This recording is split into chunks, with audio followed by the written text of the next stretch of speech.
times the size of that bag that people were taking for carry-ons.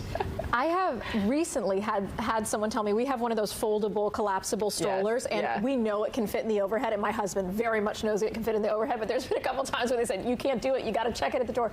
I just say, okay. It's fine. What are you going to do? It's not worth it. I'd hate to be the gate agent, though, policing that. Right? I know. Trust me, it isn't fun. You should have seen the faces when they told us to get off the airplane yesterday and we'd replane. People were not happy. I can only imagine. A lot of grumpies. A lot of grumpies. He's like, nope, so I put seatbelt on already. I'm staying. I'm stuck. Have a good day.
You're watching Fox 35 News Plus, streaming on Fox Local.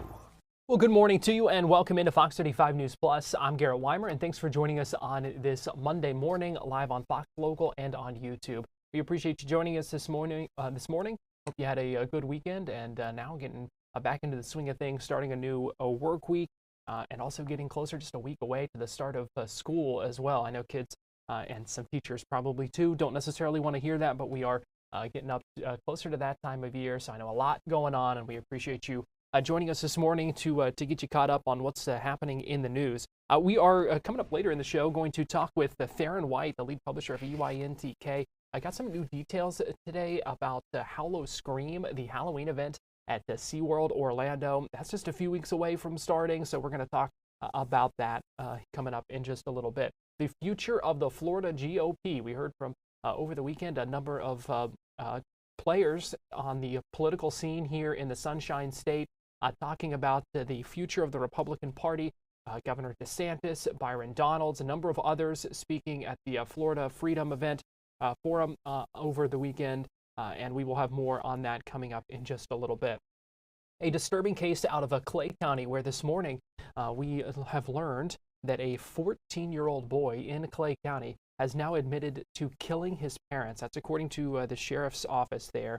We will have more from a news conference just wrapped up a little bit ago coming up in a few minutes. We are also following a search at this hour for a missing man in Brevard County. We're going to check in with Fox 35's Esther Bauer in just a couple of minutes, who is going to give us the latest from that search scene. As we know, a group of volunteers are out looking for that man who went missing over the weekend. But we begin today with quite a bizarre scene at a bank building in Orange County. Extensive damage to the Truist Bank on the South Orange Blossom Trail, where after the roof collapsed, thankfully, because of when this happened, no one was inside, no one was injured. But Fox 35's Amanda McKenzie shows us that scene.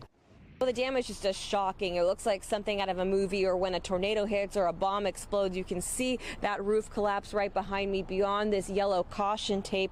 That roof collapsed on Sunday afternoon at the Truist Bank inside the Waterbridge Downs shopping village off of Orange Blossom Trail. The part of the roof that fell was over the drive-through lanes at the bank, and now it is just a pile of rubble. People who work in the plaza tell us they were shocked to see what happened during their shifts.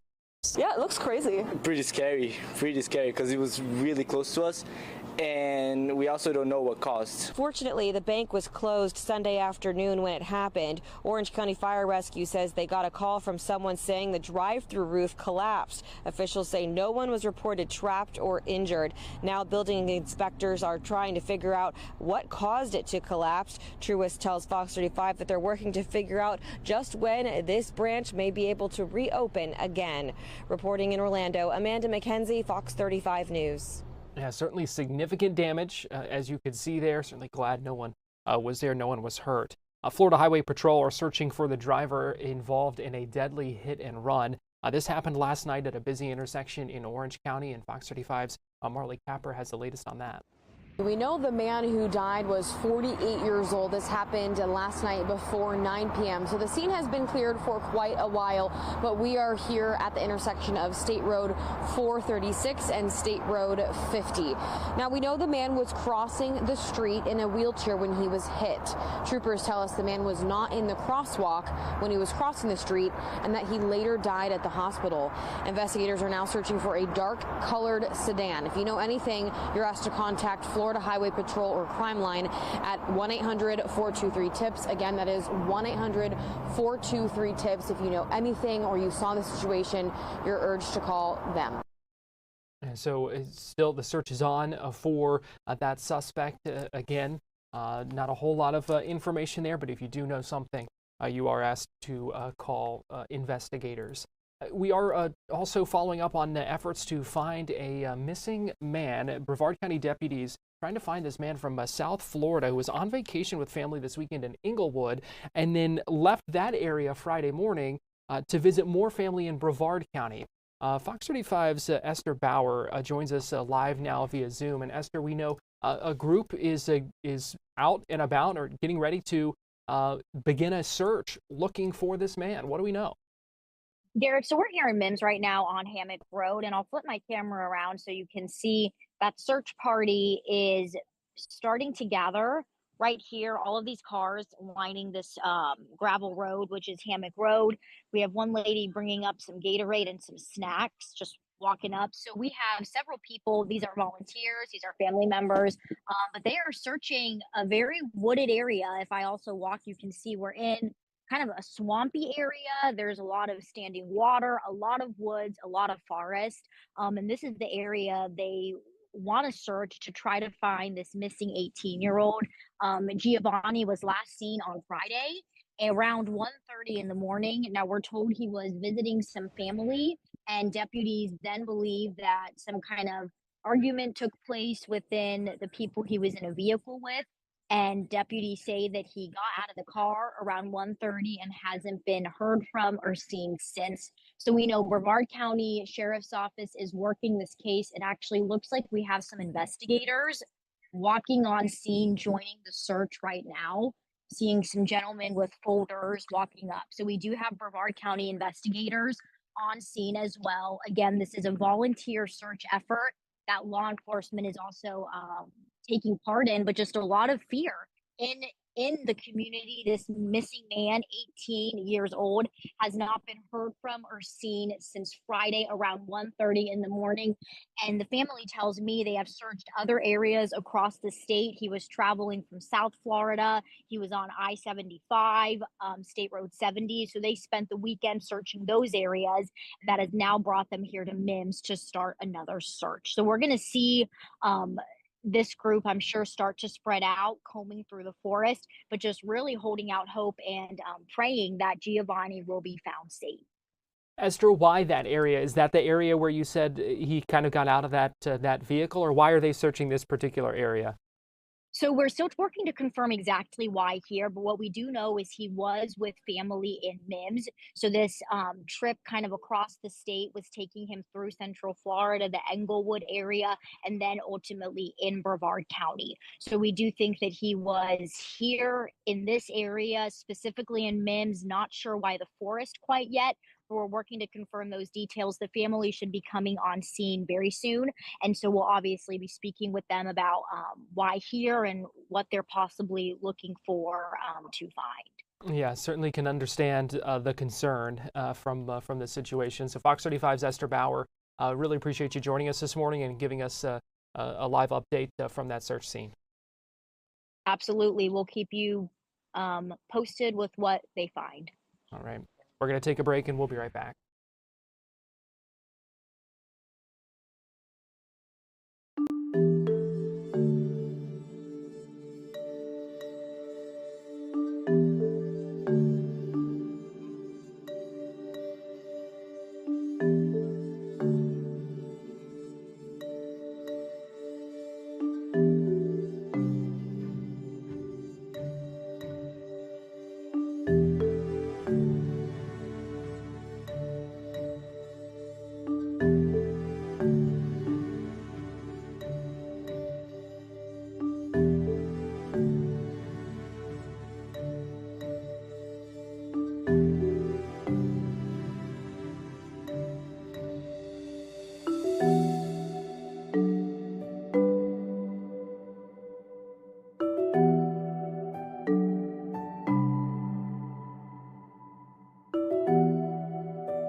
You're watching Fox 35 News Plus, streaming on Fox Local. Welcome back into Fox 35 News Plus. I'm Garrett Weimer, and thanks for joining us on this Monday morning live on Fox Local and on YouTube. Disturbing details coming out of Clay County in regards to a double homicide that happened overnight in Middleburg. According to investigators, this 14-year-old boy called 911, told dispatchers he killed his parent. Deputies, investigators arrived at the scene. They found those two parents dead with gunshot wounds. This was Clay County Sheriff Michelle Cook giving an update on this case just a little bit ago. And I am here this morning to report some just terribly tragic news. Just after midnight this morning, our 911 communications center received a call from a young man who stated he had just killed his parents. He stated that deputies could find his parents at the house and that he had walked just over a mile away to a church and he would await for deputies to arrive to take him into custody. Deputies responded immediately to both locations, the church and then to a home on out here in the Middleburg area. When deputies arrived to the church, they took 14-year-old Trevor Lee into custody. When almost simultaneously deputies arrived to the address in question, they found two deceased individuals inside, David Lee, 44 years of age, and Brandy Smith, 45 years of age. Both of the deceased appeared to have gunshot wounds. Based upon our preliminary investigation, and we're still very early in this investigation, It appears that there was some sort of domestic argument last night between Trevor Lee and his parents, and that this shooting culminated from that argument. This does appear to be an isolated incident, and we have no further threat to our community at this time. Again, this is a very active scene. Our detectives are working diligently to try to figure all of this out. We do want to extend our deepest sympathies to the family, the friends, and all of those who are affected by this heartbreaking incident, and we would like to ask anybody in the community that may have some information regarding Trevor Lee or his parents to please reach out to us at 904-264-6512. And with that, I will take any questions.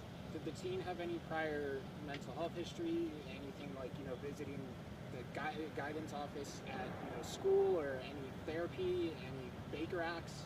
That we're looking into that. That's going to be part of the investigation. You think about this just happened at midnight last night, just after midnight, and we're here early Monday morning. So all of that is going to be looked at. His history at school, any previous contacts, we don't know right now, but that'll be part of the investigative process. Just going by names alone, biological dad, do we have a relation with the woman? I believe these are both his biological parents at this time. I know the father is for sure. With different names, I was curious. Correct. Was it the parents' gun or was the kid's gun? At this time, we believe it's going to be the parents' gun, but we're still, again, looking into that through, talking to him, finding out where the gun was, how he got a hold of the gun, how did he know the gun was there. The gun was recovered at the scene. He left the gun at the scene when he walked to the church to call 911. Were they both shot just one single time, and if so, where? That I do not know.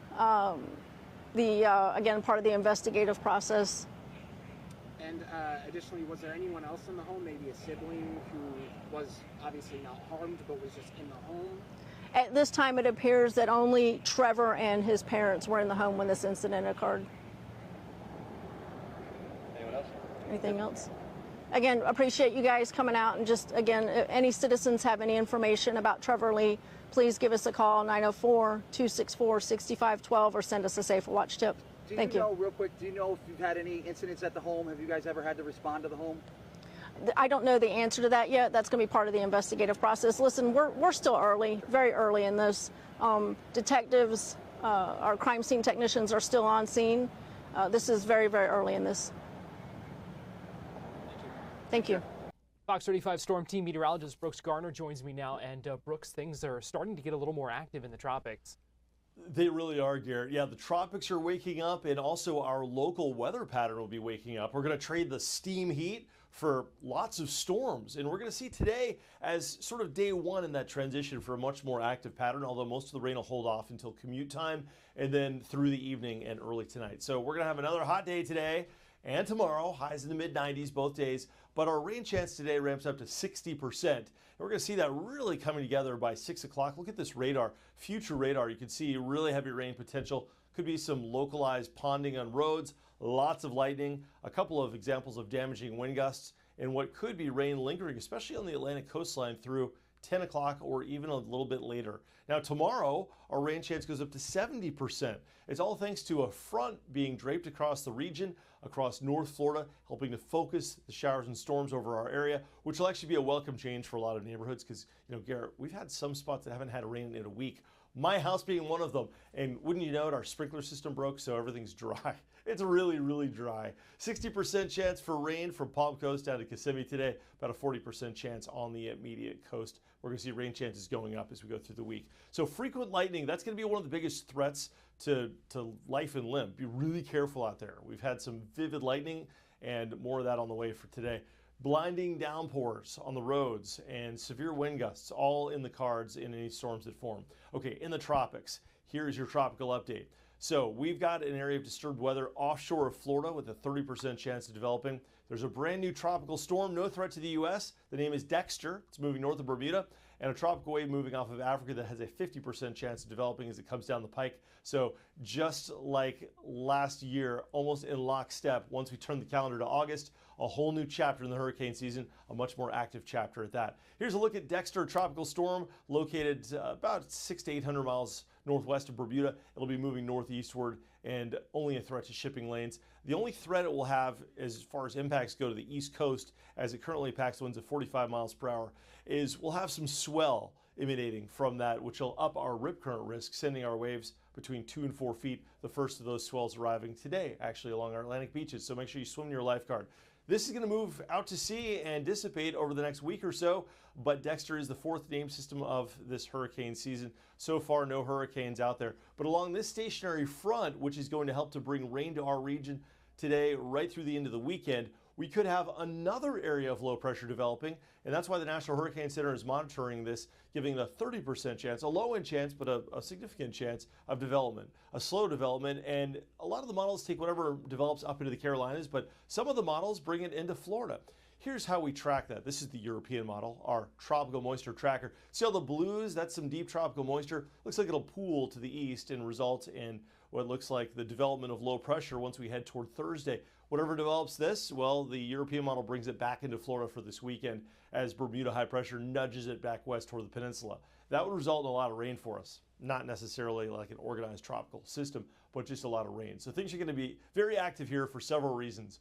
All right, here's a look at the beach forecast. See the wave action there? Yeah, it's 86 degrees right now. We're going to see our waves rolling in between 2 and 4 feet, which isn't huge wave action, but it is certainly enough to up our rip current risk, firmly in the moderate category, bordering in the high risk for rip current category. So swim your lifeguard. That's all courtesy of what is now Tropical Storm Dexter in what could be a developing area of low pressure. That other tropical wave there with a 50% chance of development, that is going to be from a tropical wave coming in off of Africa and tracking toward the west. Now, this one looks like it may curve out to sea before becoming a threat to Florida, but another slow but steady potential for development in the Hurricane Center. A little bit more confident on this one, a 50% chance, a medium chance. So yes, things are becoming active. In 2024, 10 out of the 11 hurricanes formed after the month of July. And as is the case every year, once you hit August, you start really ramping up the frequency of tropical systems exponentially until the peak on September 10th. That's your tropical outlook. All right, let's talk about the 7-day forecast. So rain, rain, rain. And I think a lot of us are going to be hoping the rain goes away by the end of this week, although some of us haven't had a good soaking in a long time. So at least on the onset, this will be welcome. We've got about a 60% chance today, then a 70% chance from tomorrow through Sunday. Notice the temperatures. We go from the mid-90s today and tomorrow to only about 90 once we get into the end of the week. Maybe upper 80s for highs in some locations. It's subtle. I mean, it's not a huge change. It's not like we got a real cold front coming, but at least it won't be quite as brutal. It won't be that extra edge that makes it hard to tolerate this Florida heat. You know, Garrett, 50, 80 years ago, it was hot in Florida just like it is now, but it wasn't quite as bad. And so, you know, a lot of people lived here somewhat comfortably without air conditioning at the turn of the century. But can you imagine trying to live here without air conditioning today? No, hard enough to do it, you know, if it's not working right or if it goes down for a couple of days. Yeah, hard it's so to... true, a couple of hours. Yeah, no joke. Fox 35 Storm Team Meteorologist Brooks Garner, we appreciate you joining us. You got it. Thank you, Garrett. And as we go to break here on Fox 35 News Plus, give you a live look at the downtown Orlando and beautiful Lake Eola right in the center there.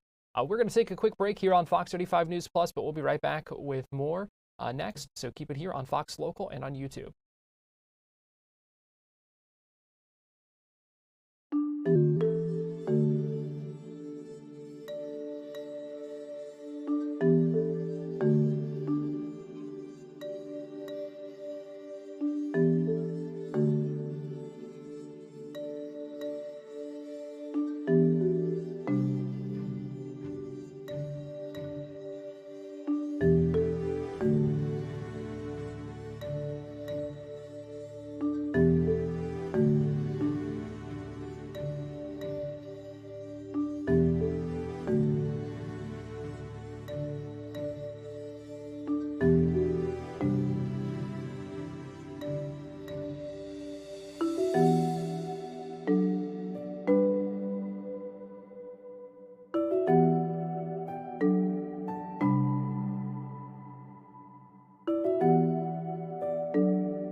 watching Fox 35 News Plus, streaming on Fox Local.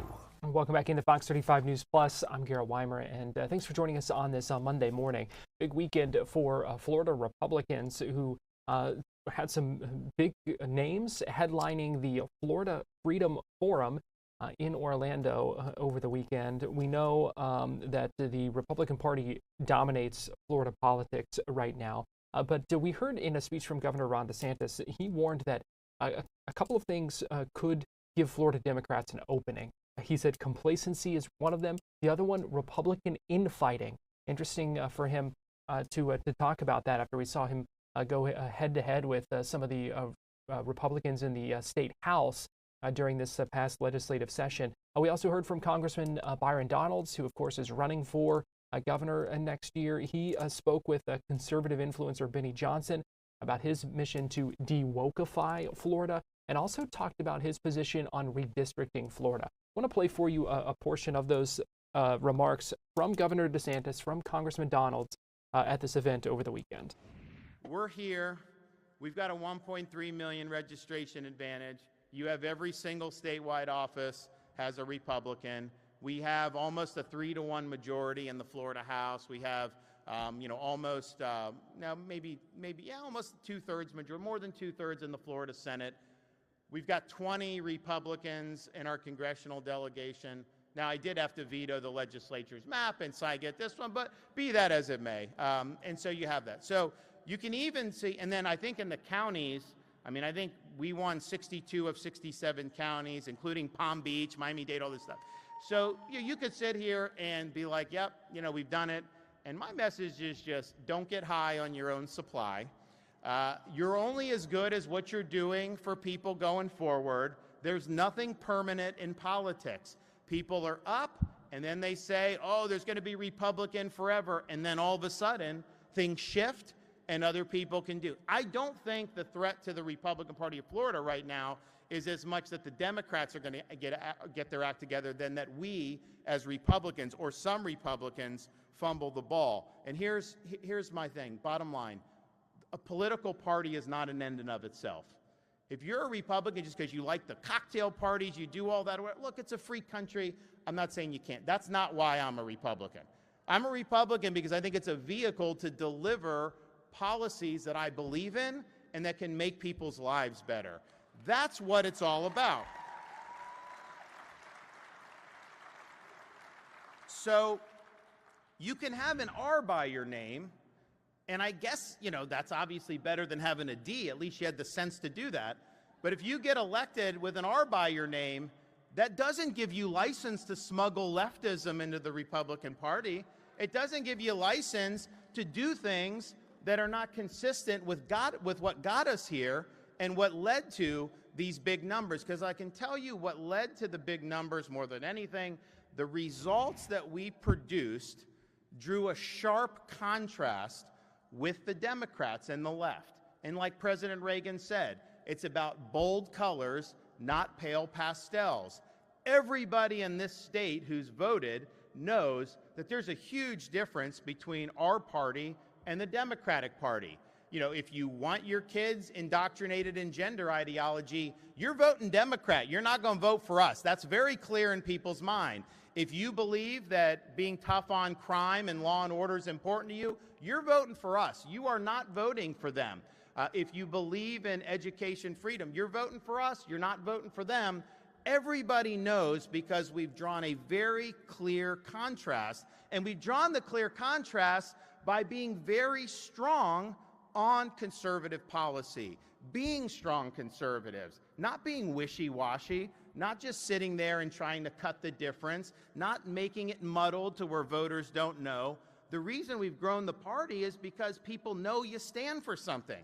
And I think the way that the party will contract, because sometimes people say, oh, let's bring in leftists into the party, we're expanding the party. No, you're expanding the political class of the party. You're not expanding the voter base of the party by doing that. In fact, you're more likely to alienate voters by doing that. So yes, I'll bring in as many voters who are going to believe in what we're doing, but I'm not going to dilute the message, and I'm not going to create confusion in the minds of voters that maybe these guys don't really mean that they're conservative. Maybe these guys really don't mean what they say we're going to mean. So have the bold contrast, have the sharp contrast with the left, and we will continue to win elections. I want Florida to be ruby red. I don't want us to revert back to some purple haze like we've had in the past. And that's the task that we've had. And I'll just close by saying this. How are you going to continue that fight to de-wokeify the state? Because it was a little touch and go there, right? Disney fought back. Disney said, no way, you know, the state of Florida's we're going to do what we're going to do. And boy, they were put down. Well, the governor laid the mantle down very clear. You can run your business all you want, but if you interfere with the political decisions of Florida and the legislative decisions of Florida, then we're going to have to come and take a hard, long look at you. And that's not going to change, by the way. We have no problem with companies choosing our state, being a part of the fabric of our state, running their enterprises. We want to grow that in our state. We want more jobs coming here. We want an even more vibrant economy than where we stand today.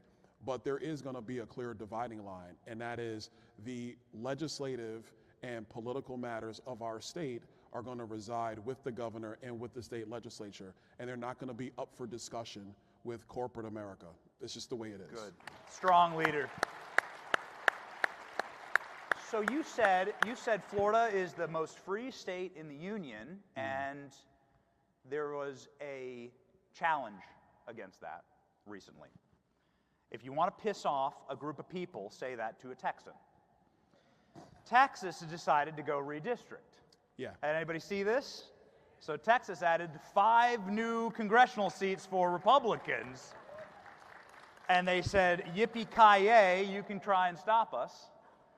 And my question to you is, there is a debate as to whether Florida should attempt to do the same. You currently are a member of Congress. What's your take on that?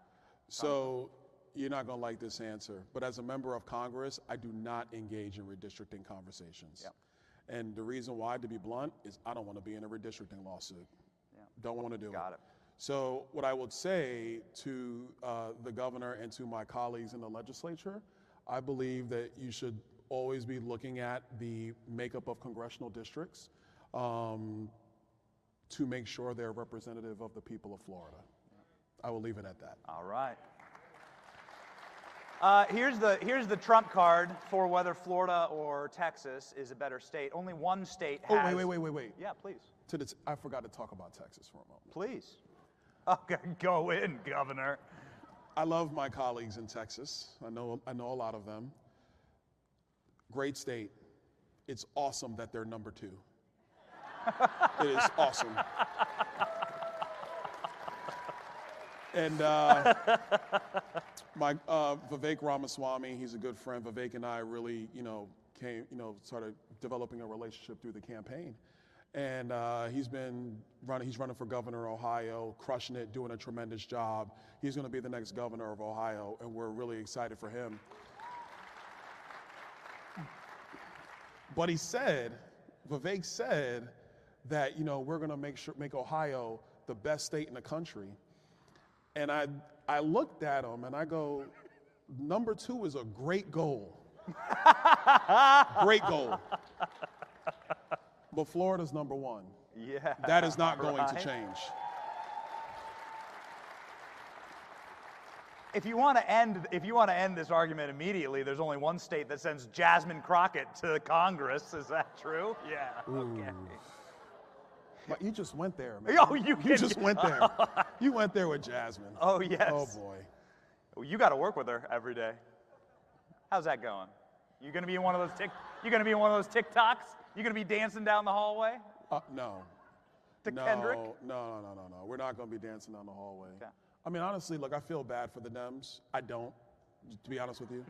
But this is what happens when your party becomes about ideas and policies that people just simply cannot support. When you do crazy things like say that boys can be in girls' sports, that is insanity. People don't support that. Yes. When you don't protect the puberty of young kids, like puberty, this is human biology. If you can't protect that as a political party, then you don't deserve political power. We'll be right back with more Fox 35 News Plus after this.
You're watching Fox 35 News Plus, streaming on Fox Local. Welcome back into Fox 35 News Plus. I'm Garrett Weimer, and thanks for joining us on this Monday morning, live on Fox Local and on YouTube. It is a back-to-school season. Teachers are probably already getting to work. We know students in our area going back to school next week. It is that time of year. You may have started your school supply shopping. Just a lot going on because of the busyness of this time of year, as once we kind of flip that calendar to August and things start looking ahead to getting back to school. The superintendent of Osceola County Schools was on Good Day Orlando this morning to talk about how they're getting ready for the school year right now and everything parents should know about this last week of summer. Okay, first of all, congratulations. I want to talk about school grades. I know you had to be so thrilled when those grades came out this year. We're very excited about what's occurred in Osceola County, doubling the number of A-rated schools. It's been a lot of work, no doubt about it. Our teachers have worked very hard. Our principals have worked very hard, led by Poinciana High School, which went from a C to an A in 1 year. It is just fantastic all the way around Osceola County. We're excited. We believe that this momentum is perfect for us leading into the new school year. What do you think fueled that growth as the grades are concerned? And you know, what is it about the people of Osceola County Schools that has really sort of made it what it is now? So I think a lot of it has to do with organizational alignment. I think that we've provided data visualization to our teachers, to our administrators, so they can make in-the-moment decisions about what's best for kids. We've refined those processes. We're still working through all of that to make sure that it even gets better than it was this past year. But we believe that when we're making those data-informed decisions about students, we can continue to see the growth that we've had. Oh, I love that. Let's talk a little bit about construction. That's something that you guys are also working on right now. Where are you at in the construction phase of things? So we're actually opening up 2 new schools this year, which we're very excited about. Cross Prairie K-8, which is located in the Kindred subdivision, and then also PM Wells Center for Academic Excellence, which is going to be our special education center school. So that is new for us this year. There are surrounding counties that have their own special education center schools. We now have our own. We're very excited about that and making sure that the students get all the services that they need in order to be successful. And sometimes that means a separate environment completely. So we're very excited about that. We are one of the few school districts in the nation that continues to grow. We're adding more students in this year, so we're continuing to build. Our construction program is actually very busy. And a lot of people don't realize that a lot of our construction programs actually are about deferred maintenance projects within our older buildings. So making sure that we upgrade HVAC systems, making sure that we upgrade windows, all of those things are really, really important. So it's not just the new buildings, but it's also the deferred maintenance projects that we're very excited about as well. That makes sense. And I'm glad you brought up the growth, because that is a big issue in some other districts, Orange County specifically, losing kids, worried about losing funding in addition to kids.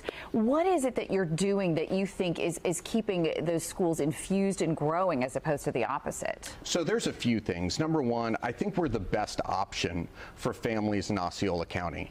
We really focus on the individual student experience. We want to flatten the organization. We want parents to feel like they could reach out to anybody within the school district and get the support and the help that they need.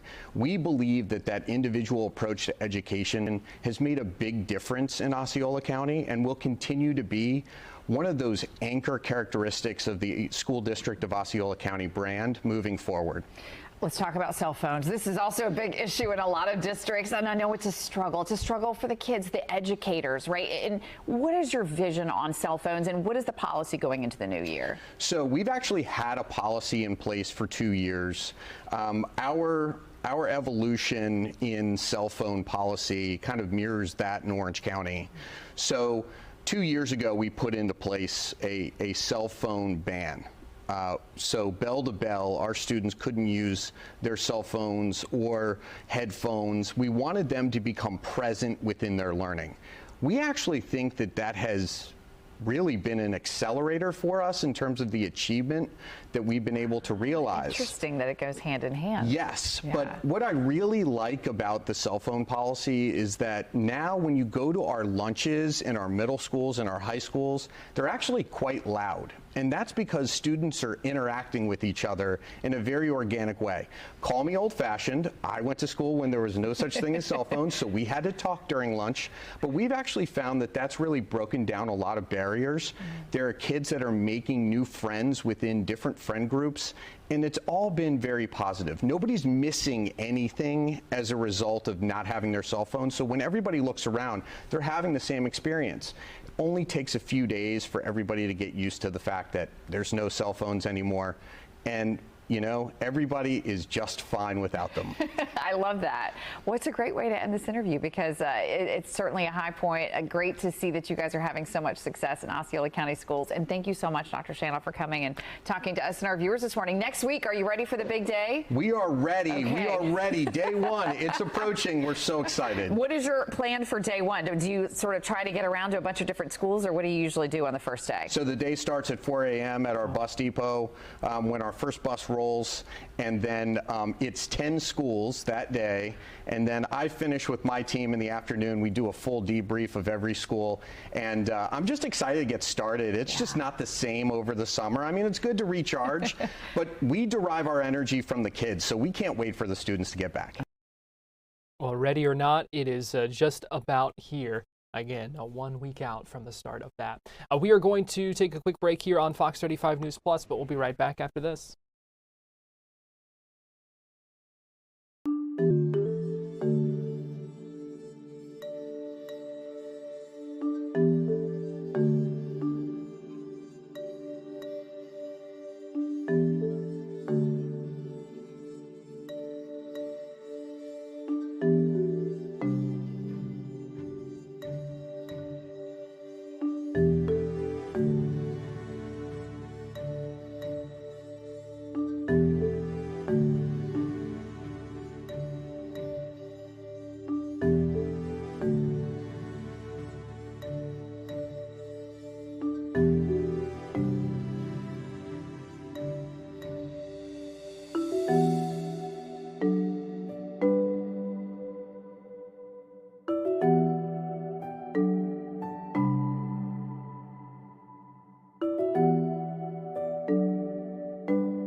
watching Fox 35 News Plus, streaming on Fox Local. Welcome back into Fox 35 News Plus. I'm Garrett White, and thanks for joining us on this Monday morning. Let's talk a little theme parks today because we got some new details about Howl-O-Scream coming up and about a month from now at SeaWorld Orlando. And joining us now to tell us everything we need to know about it is Tharin White, the lead publisher of Everything You Need to Know, EYNTK.info. And Tharin, good to talk with you this morning. Thanks for joining us. Yeah, always excited to talk, especially as we roll up to Halloween, and we're getting very, very close. It's August 1st, or it's the beginning of August, so it's basically Halloween at this point. Yeah, we are getting closer. We are learning more, and it sounds like at SeaWorld, there's a lot of new things going on with this year's Howl-O-Scream. Yeah, Howl-O-Scream Orlando is entering its 5th year. So if you had been any of the years previous, all of the icons, the main characters of the event were all the sirens. So there was all these siren sisters, like a full sisterhood that would take over the park, and they changed the houses and some of the entertainment based on that. Now, as we're entering our 5th year, we're getting a brand new icon. His name is Havoc, and with him, we're going to have some scare zones. We're going to have a brand new show, and then they're also going to have a ton of new haunted houses and new things to experience as well. So if you liked the event before, there's going to be brand new stuff for you to do, and they're bringing back some classic favorites. Tharin, talk to us about what we know about these haunted houses.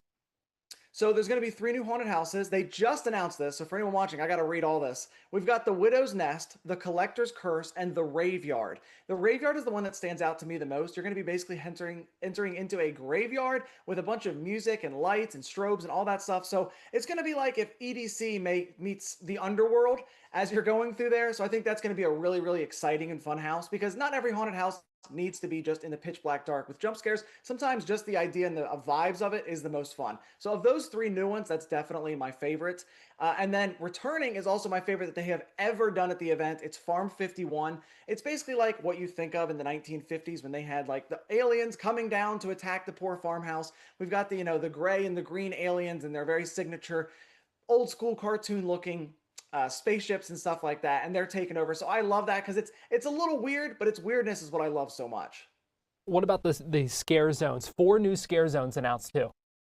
Yeah, we've got one called the Ashes of the Forgotten, the Woodrot Hallow, the Echoes of the Glass, and the Trailer Park Tragedy. So a scare zone, for anyone that doesn't go to one of these events, a scare zone is basically kind of like a walk-through haunted house experience, but it's not going to have any wait times. So as you're going to different rides, going to the themed bars, going to the different haunted houses or the shows, you're walking through these areas, and characters are going to be all mixed in throughout. So you'll see some of the props and stuff that's set out, but they're always going to be out there, so no wait times, and you can kind of chill in that area if you want to watch other people get scared, which is always a fun part of any Halloween event. All right, that's certainly true. Also, a new show. Yeah, we've got a new throttle show. This is going to be replacing the sirens. So if you've been in there in the past, they had this kind of 360-degree show, and during that, they'd have the sirens come out and do a full experience. It would look like they grabbed one of the guests. They had like a plant inside of the group, and they would grab one of those people and take them away. And now we're getting a brand new throttle show, which is going to be with Havoc and his Nightmare Riders as they are tearing through portals to come and get us. They don't give a ton of details about that, but if it's going to be in that same area, you can expect it to be pretty immersive. And we've got this all new icon, so of course they're really going to spruce it up for that show. And then they're also bringing back a fan favorite. It's been here all 4 years, and it's coming back yet again. It's called Monster Stomp. It's a really fun musical. It's inside. It's got a murderous theme, and it's got a lot of pop music in there. That one's really high energy, and it's always usually pretty easy to grab a spot. It's a very large theater. So if you want some air conditioning, I know even in the afternoons and the evenings here in Florida it can get hot. You got some air conditioning, you've got a great show, and it fits the theme. Let's talk about the food, because I know there are some menu items that sound really good. Yeah, they have a bunch of these themed bars, and you can go there, and they've got, even the bartenders themselves are going to like have full makeup and everything done. Some of the food that they've announced is going to be the Nightmare Nachos, the Monster Munch Mac and Cheese, Zombie Tacos, and Dracula Inside Out Sliders. They've also got some sampling lanyards there. If you're someone that wants to just go there for the food, maybe you don't like haunted houses, but you want to see the shows and go on the rides at night, they have a sample lanyard so you can go and grab a bunch of these different items, and then you can be the person eating one of these delicious food items and laughing at the other people getting scared in the scare zones, however you want to do it. Is that one of your favorite things, Tharin, laughing at other people who are scared? You know, I didn't used to like horror at all. And then when my sister came down in 2014, her and I went to a bunch of different horror events and we got all into the horror films. And now I love going to these events. So I used to be the person being scared. So now I get to watch other people learn to love horror or decide they'll never come back. I'm not sure which. Right, one way or the other. Probably not much in between. I'm probably one of the people you would be laughing at. Now, Tharin, let's talk about these Halloween events because we know, that there are a lot of them at our theme parks here, and they're getting ready to start. When we're talking about Howl-O-Scream, what kind of sets it apart? If someone's like, well, which one of these events should I check out? What do you tell them as to kind of how they kind of differentiate themselves? Yeah, Orlando itself, just Central Florida has so many different options for Halloween. And this is going to sound like an ad. I promise you it's not. I have said this for years. I think that Howl-O-Scream Orlando is a great Halloween date night. Because the ticketing is usually going to be under $50 for the full experience, you can go in and you can spend a night there, go into some haunted houses, go and see some shows, and then go and get some of their themed drinks. And it kind of feels like you can do everything in one night. I love some of the competition down the streets. We love Halloween Horror Nights, and they're great. But it is very busy, and it is difficult to do that entire event in one night. Where Howl-O-Scream Orlando, I feel like they have just enough houses, just enough shows, where you can feel like you went there and you got a lot of stuff done, but you didn't feel like you missed out, or you have to go in with this exact plan.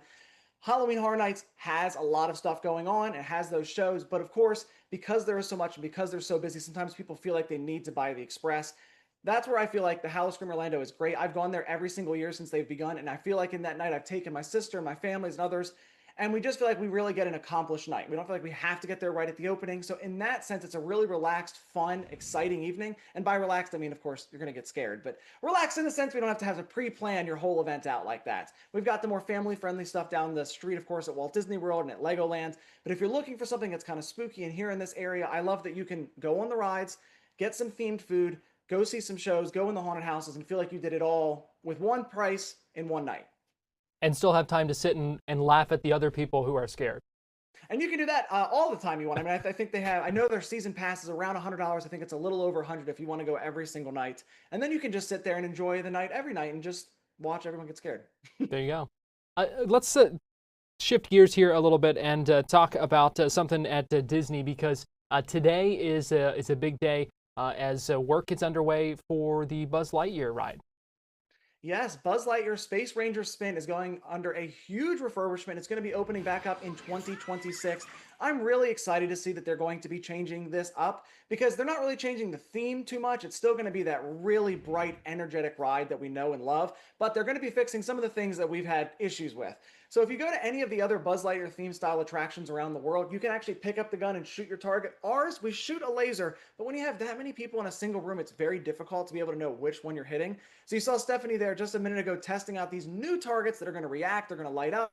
You're going to have a screen in front of you that's going to tell you how well you're doing. And so I think that'll just make the ride a lot easier for everybody just to know what's going on. And of course, this ride has been around here for a long time. All rides need refurbishment after a while. So the new vehicles, some new energy, and there's going to be a new character in there as well. I think fans should be really excited about this. I mean, this is just an overall good update, just kind of bringing some more life to this fan favorite attraction. Yeah, I was going to say it is a fun ride. So kind of to improve the mechanics of that a little bit could go a long way to really improve it.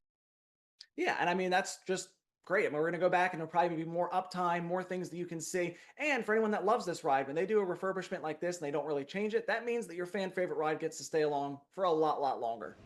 Yeah, good deal.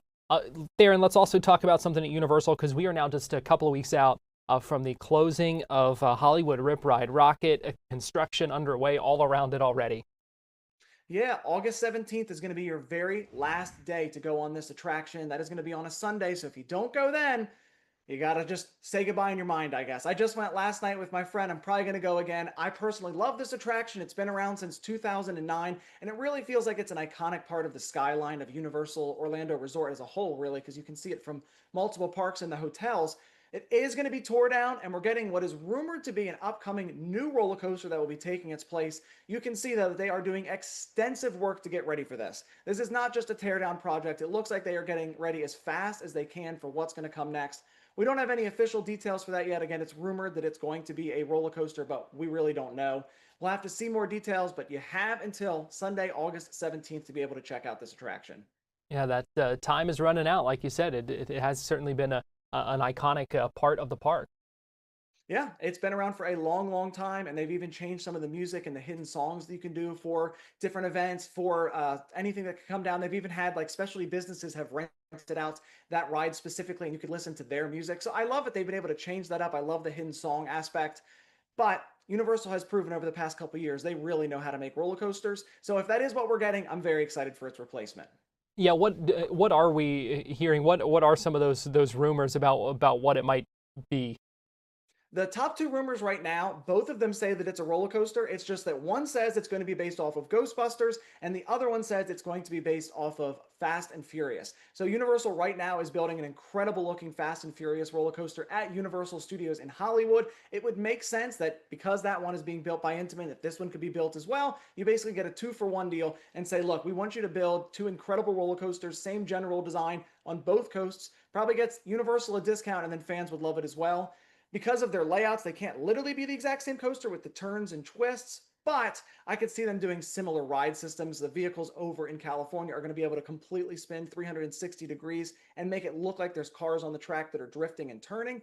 So we might see something like that. It might be Ghostbusters, or it might be something completely different, and Universal's just been tricking everyone, trying to get the fake rumors out. But either way, it's exciting to think about the future now that we see that construction work being done already. Some of that those initial steps. Completely. It is not a small amount of construction. We can see how much dirt is getting moved there. And with all the stuff they recently did at Epic Universe, they're definitely moving a lot into their other parks and seeing what they can change and update there as well. And Tharin, I know we had talked, last thing here, I know we had talked before about, kind of Universal almost feeling the need to kind of step up and make some of these changes and improvements at the other parks because of the excitement and the positive response to Epic Universe. Yeah, exactly. Because Epic Universe has really kind of raised the bar, not just for Universal, but all theme parks really around the area. I feel like Universal themselves looked at their other parks and they said, okay, what is either the problem with this ride, or what's something we can update, what's something that needs to be changed, or what have we learned from Epic Universe that we can implement into our existing parks? And I think that's something we're starting to see with this, and we're probably going to see a lot of those changes down the line. There's already rumors that there has been new materials that have showed up at Epic Universe, maybe not even necessarily for that park. It could be for the existing parks, and Epic Universe just has so much room that they can kind of share the space. But stuff is beginning to show up there. It looks like Universal has a lot coming down the line, and with all the competition from all the parks, again, the theme park wars are the greatest thing ever because it just means us fans win out. Yeah, certainly exciting to hear about all these changes. There's a lot of things happening at all of the parks, so certainly a lot to take in. And Tharin, we always appreciate you keeping us up to date and breaking all that down for us. Of course, always happy to join. It is a great time to go to the theme parks. We know a lot of people do in this summertime, and you got 1 week before you go back to school maybe, but it is hot out there, so you got to make sure you are staying safe and being careful. Well, thanks for joining us this morning here on Fox 35 News Plus. That's going to do it for us for now. We'll be back at 2 o'clock with a Florida Live. We'll also be back sooner if news breaks. So we are tracking a couple of investigations this afternoon that we'll have updates on coming up at 2 o'clock. And again, following up, continuing to track that search for the missing man in Brevard County that Esther was telling us about just a little bit ago. So thanks for joining us. We'll see you in just a little bit. As I sign off here, let me give you a view of downtown Orlando on this Monday morning. See you soon.